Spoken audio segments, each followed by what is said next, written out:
आपका डेफिनेशन क्या है लॉ ऑफ अट्रैक्शन या मैनिफेस्टेशन का? यहाँ सबसे पहले आप मेरे को ये डेफिनेशन जानना है, होपोनोपोनो एक्चुअली में होता क्या है? यूनिवर्स या भगवान या वो सुप्रीम पावर हमारे पास हमें हमेशा तथास्तु के लिए रेडी है, और उसके बाद ही आपका मैनिफेस्टेशन मैजिकल तरीके से काम करता है, जो मैंने समझा अपने लाइफ में। आपका डेफिनेशन क्या है लॉ ऑफ अट्रैक्शन या मैनिफेस्टेशन का? अगर लॉ ऑफ अट्रैक्शन मैनिफेस्टेशन का डेफिनेशन सिंपल सा अगर मैं बताऊँ आपको, तो जो भी आप सोचते हो बार बार, जो भी आप फील करते हो बार बार, रिपीटेशंस, जो भी आप बोलते हो बार बार, आप कोई भी थॉट के लिए, फिर वो पॉजिटिव हो, नेगेटिव हो, जो आपके गोल ओरिएंटेड हो या डिस्ट्रैक्शन ओरिएंटेड हो, हर एक चीज़ पे यूनिवर्स का एक ही साइन है, तथास्तु।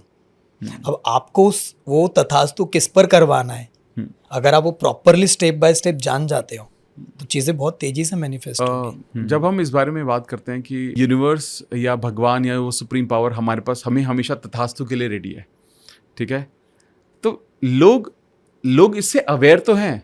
हम पहले से सुनते आ रहे हैं कि हमारी ज़बान पर सरस्वती बैठती है, सोच समझ के बोलना चाहिए, but do you still see कि बहुत सारे लोग हैं जो अभी भी इस फैक्ट को इग्नोर कर देते हैं? बिल्कुल। मेरे एक गुरु हमेशा कहते हैं कि आधा अधूरा ज्ञान खतरनाक होता है।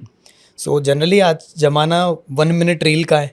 1 मिनट रील देखा कि चलो बात हो रही है, कुछ टेक्निक मिल गई, होपोनोपोनो की, EFT की, ग्रैटिट्यूड की, वाटर हीलिंग, कुछ ना कुछ, और हम उसको चलो करके देखते हैं। और कुछ लोग कहते हैं कि यार मेरे को ज़बरदस्त रिजल्ट मिला, और कुछ लोग बोलते हैं मुझे रिजल्ट नहीं मिल रहा है।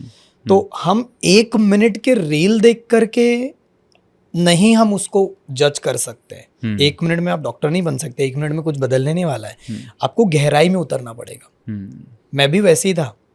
मैं जब मुझे लगता था, मैं पहली बार हीलर नहीं बनना चाहता था, उसमें भी हम आएंगे, जो आपने मुझसे पूछा भी कि Deepak Jain 2.0 what is this and all, तो मैं नहीं बनना चाहता था, बट यूनिवर्स का कुछ ऐसा नियति का खेल हुआ मेरे लाइफ में कि right now you know we became healer and manifestation coach, और वही चीज़ लोगों को सिखा रहे हैं। और बहुत एक सौभाग्यशाली मैं मानता हूँ, ब्लेसिंग्स मैं कहता हूँ कि यूनिवर्स की है। और जो भी चीज़ हो रही है अचानक हो रही है। अमित जी, पिछले 13 महीने में 1 लाख से ज़्यादा लोगों को लाइव हीलिंग दे दिया हमने।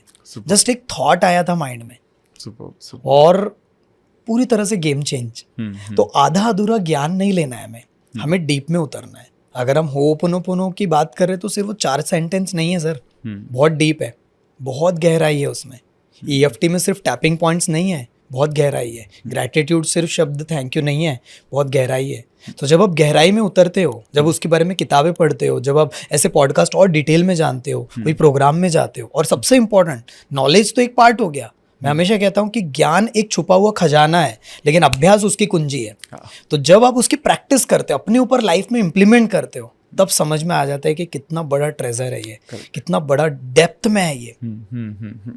तो शुरुआत इसी अंडरस्टैंडिंग के साथ करते हैं कि जब हम, जैसा आपने भी एक्सप्रेस किया कि आप जो भी कुछ सीख रहे हो, समझ रहे हो, जैसे बहुत लोगों को पता तो है ही, बट कहीं ना कहीं वो उनको ये क्लैरिटी नहीं है कि जीवन में इसको कैसे ढालना है, कैसे अपनाना है।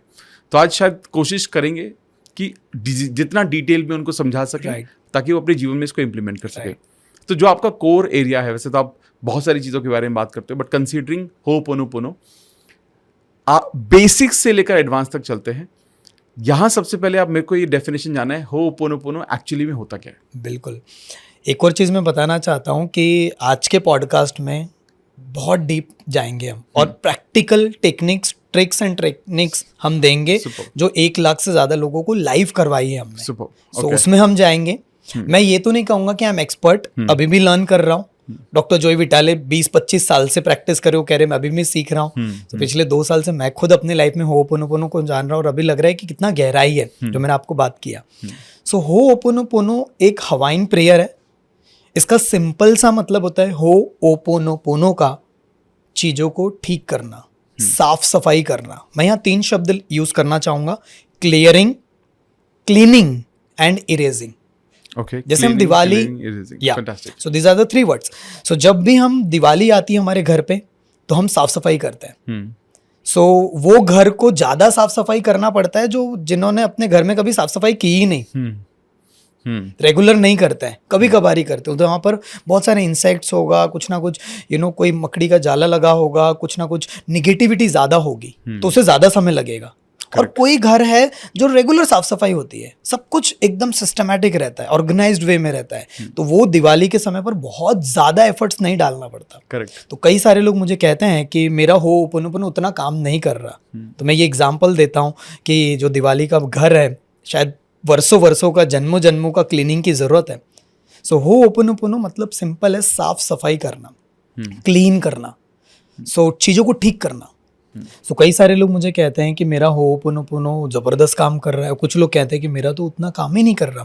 तो मैं हमेशा ये एग्जांपल देता हूँ कि आपका घर जो है, अगर उसमें बहुत ज़्यादा गंदगी जमा पड़ा है तो उसको टाइम लगेगा, कभी कभी हो सकता है कि एक एक हफ्ता, दो दो हफ्ता लगे, लेकिन अगर आप रेगुलर बेसिस पे साफ सफाई कर रहे हो तो शायद 2-3 घंटे में भी पूरा क्लीन हो सकता है। तो वैसे हमारे सबकॉन्शियस माइंड में कई सारे ट्रॉमास, कई सारे इंसिडेंट्स, कई सारी मेमोरीज जमा हुई होती है, कई लिमिटिंग बिलीव्स बने रहते हैं, और इस वजह से हमें जितना कचरा जमा है उसको साफ सफाई करना पड़ेगा, और उसके बाद ही आपका मैनिफेस्टेशन मैजिकल तरीके से काम करता है, जो मैंने समझा अपने लाइफ में।